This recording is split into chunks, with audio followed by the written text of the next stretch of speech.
एक बार एक सेठ ने एक शोरूम खोला और एक बुजुर्ग को इनॉग्रेशन के लिए बुलाया।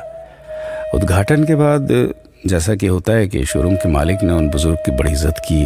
बड़ी इज्जत अफजाई करने के बाद उनको बताया कि देखिए, यहाँ पे 21,000 चीज़ें हैं इस शोरूम में बेचने के लिए। इसमें से आपको जो भी चाहिए, जितनी चाहिए आप ले लीजिए।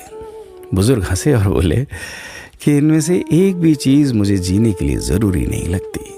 मुझे तो इस बात का ताज्जुब होता है, आश्चर्य होता है कि इंसान इन सभी गैर ज़रूरी चीज़ों का इस्तेमाल करता कहाँ है।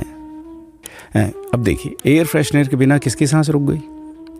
फेस वॉश का इस्तेमाल नहीं किया तो कौन काला हो गया? होम थिएटर लाकर कितने लोग कलाकार बन गए? कंडीशनर से किसके बाल मुलायम और काले हुए हैं? अरे, जो डाइनिंग टेबल यूज करते हैं, क्या उनके घुटने नहीं दुखते?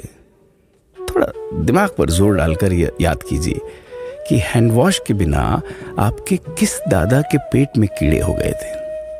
अगर हम डीओ मारकर निकलते हैं तो क्या लोग हमें सूंघने आते हैं? एक्चुअल में तो हम सभी इस प्रकृति को चुनौती दे रहे हैं, वरना बगुला जो होता है वो शैम्पू से नहाता है क्या? मोर अपने रंगों को संवारने या बचाने के लिए कौन सा कंडीशनर या फेस वॉश इस्तेमाल करता है? कभी किसी बिल्ली को मोतियाबिंद होता देखा है? किसी खरगोश के बाल कभी गिरते हुए या सफेद होते हुए देखे हैं? इनहेलर या बाम के बिना भी कुत्ते के सूंघने की क्षमता उतनी ही तेज है। मधुमक्खी का शुगर लेवल बिना दवाई के भी कंट्रोल में ही है। अलार्म के बिना भी मुर्गा रोज उठकर बांग देता है। दरअसल इंसान पैसा खर्च करके दुखी होने की चीजें खुद ही खरीदता रहता है। नेट बंद तो दुखी, लाइट जाए तो दुखी, मोबाइल का चार्जर खराब तो दुखी, केबल टीवी कट जाए तो दुखी, मच्छर मारने की दवाई ना मिले तो दुखी, महिलाओं को मेकअप ना मिले तो दुखी, मैचिंग कपड़े नहीं मिले तो दुखी।